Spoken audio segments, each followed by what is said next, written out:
안녕하세요. 오늘은 소금에 대해서 이야기해 볼까 합니다. 우리 인체의 가장 기본인 물과 소금의 역할인데요. 면역력 등 기초가 건강한 체질 등 가질 수 있도록 다져줘야 합니다. 그러기 위해서는 물과 소금 대단히 중요합니다. 좋은 건강한 물과 미네랄이 풍부한 소금, 깨끗한 소금을 드셔야 합니다. 지난번 얘기 드렸던 대로 깨끗한 물과 소금은 빠른 시간 내에 확실하게 실험하여 영상으로 보여드리길 약속합니다. 세계보건기구 WHO 소금 섭취 권장량은 소금 5g 정도, 티스푼으로 약 1스푼 정도 되는데요. 우리나라 사람들은 거의 배인 10g에서 13g 정도의 소금, 즉 나트륨을 섭취하고 있다고 합니다. 그러면 거의 배 이상 섭취하는 꼴이 되는데요. 이렇게 되면 소금과 혈압은 뗄래야 뗄 수가 없는 관계가 됩니다. 인체의 소금 섭취가 많아지게 되면 혈관 내에 나트륨 함량이 많아지게 되는데요. 이렇게 되면 세포 내에 있는 수분들이 혈관으로 빠져나가게 되고, 여기에서 혈관 내에 수분이 많아지니까 압력이 높아질 수밖에 없고, 이로 인해 혈압이 오르게 되면 즉 심장병, 뇌졸중에 노출이 되고, 또 나트륨이 배출되면서 칼슘도 함께 빠져나가니까 골다공증의 위험도 높아지고 짠 소금에 의해서 위험의 원인도 된다고 합니다.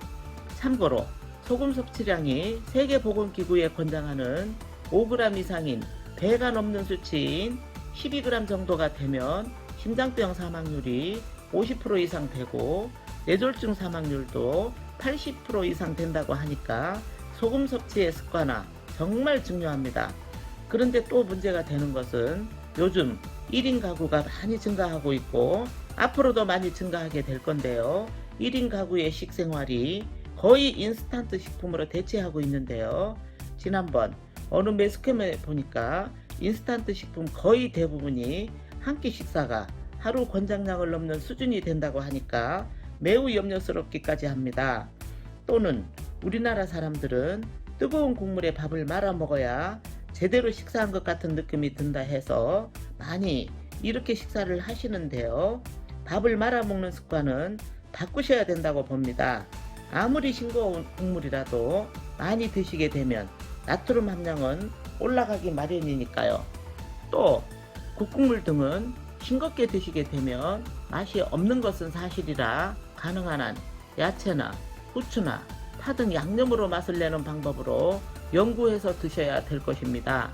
어쨌든 소금 섭취를 지나칠 정도로 많이 섭취하게 되면 큰 질병에 노출이 되고, 특히나 혈압약을 복용하고 계신다든가 고혈압이면서 당뇨 환자분들이 계신다면 물과 소금은 진짜 신경 써서 건강관리를 잘 하셔야 된다고 봅니다.